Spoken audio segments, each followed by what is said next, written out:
If you have seen the previous tutorial of LinkedIn, you would have added your profile picture, your background image, and you would also have defined a great personalized headline and summary. Moreover, you would have also added your work experience and education. So now let us move to the next part on LinkedIn.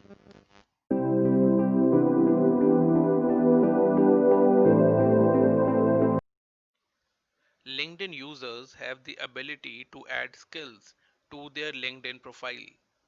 So, what are some things that you are good at? What skills do you possess that define who you are and what you do? You need to brainstorm and create a list of skills that make you uniquely you. Add these skills to your profile so that people can endorse you for these skills on LinkedIn. You can take help from your colleagues at work, maybe your boss, to help you in identification of these skills. To add skills, first of all, you need to enter into your profile. So click on your update your profile button or the link on the left side of your profile. After that, simply scroll down to the section where you would be finding this section of skills and endorsements. In order to add a new skill, you simply just need to click over this text of add a new skill. Simply click over it and give a skill whatsoever you want to write over here, like data analysis.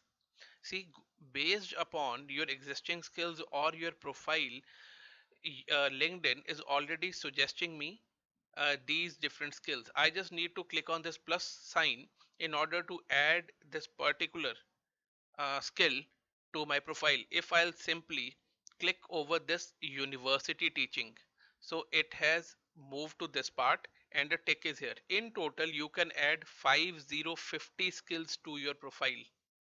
I'll just simply click on add, and whatsoever skill I wanted to add has been updated into my LinkedIn profile. Other than that, you can use this option of take skill quiz. Over here, LinkedIn would be asking you questions related to all these different things like .NET Framework, Acrobat, Adobe, Animate, and so on.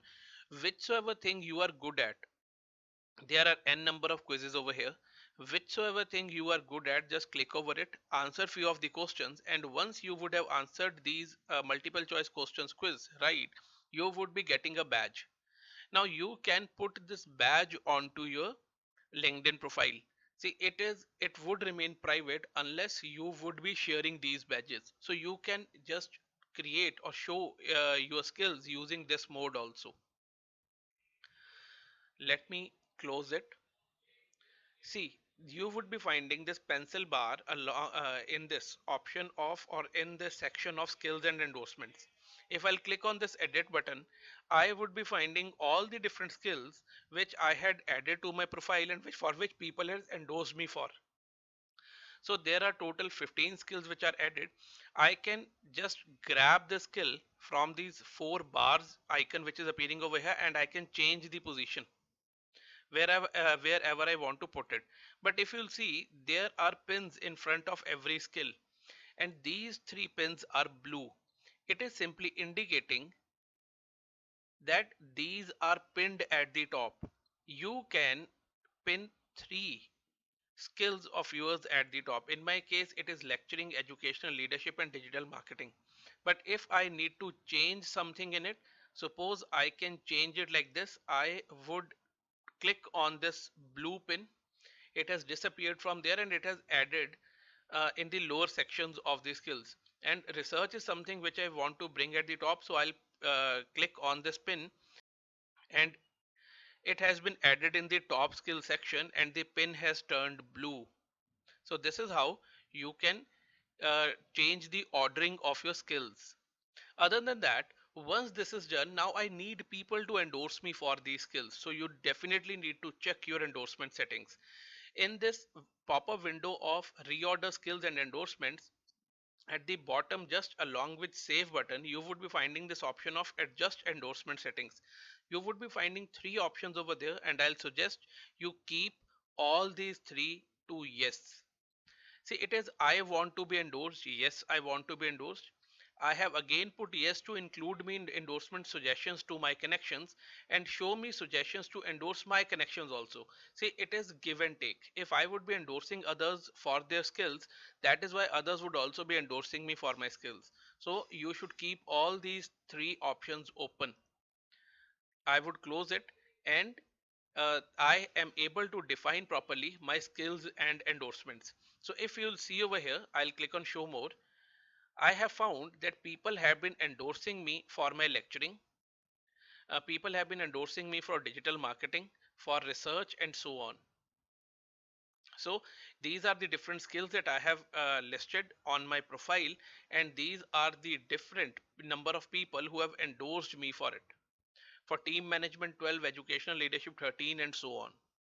So this is a very important section to be defined by you very carefully in your LinkedIn profile. After skills and endorsements, I would be moving to the next part, which is above accomplishments. So you can just put in over here different languages that you know, different online courses if you have completed something, different awards or honors that you have received, you can punch it over there. Being an academician, I publish into different research journals, so I have also listed all those publications over here, different projects that I have undertaken, and your institutional memberships. So I've given all these things over here. Other than that, you would be able to see this particular section of recommendations over here. Now, recommendation is in LinkedIn is just like in a real world when you are asking for references to people in your resume. So how to take a recommendation? First of all, you can only ask recommendations to those people who are your first order connections, with whom you are having a direct connection over LinkedIn. For the sake of this example, suppose I am considering my first order connection of Dr. Rajesh Verma. I would be searching for his profile and I would go to his profile. Once I would be reaching his profile, I would be clicking on this more button just along with the messages button. More. When I would be clicking on more, I would be getting this option of request a recommendation. I would be clicking on this option and a pop-up would appear asking me about my relationship with this person. So I would be Dr. Rajesh Verma is my head of the school. So I would be selecting this option of Dr. Rajesh manage you directly. After that position at that time, it was associate professor at LPU, and I would click at next. Now, by default, LinkedIn is writing, "Hi, Dr. Rajesh, could you write me a recommendation?" I would suggest you write a personalized message over here rather than this stock one, because the chances of getting a recommendation from somebody with a personalized message is much more as compared to this stock message. You simply just need to click on send, and the person, in this case Dr. Rajesh Verma, would be getting a notification from my side that I have requested a recommendation. Now, once Dr. Rajesh Verma would have given recommendation to me, I would be able to find it in my profile in the section of recommendations. So these are the recommendations that I have received. See, I have one pending recommendation. If I'll click over here, see, I would be getting his recommendation like this. So it is up to me whether I want to add that recommendation to my profile. Do I want to ask for revision or dismiss it? So it is your call after receiving the recommendation whether you want to make it visible to the rest of the audience or your connections on the profile or not. So I have till date received one recommendation which I have uh, kept it as pending, and second one is I have given recommendation to these two of my connections on LinkedIn. In order to ask for recommendation, you can simply click on this button over here to ask for a recommendation, and you need to just punch in the name of your first order connection from whom you want to ask for the recommendation, and steps would remain same. I hope you will find this tutorial to be interesting. Thank you so much. If you have liked this tutorial, do give it a thumbs up.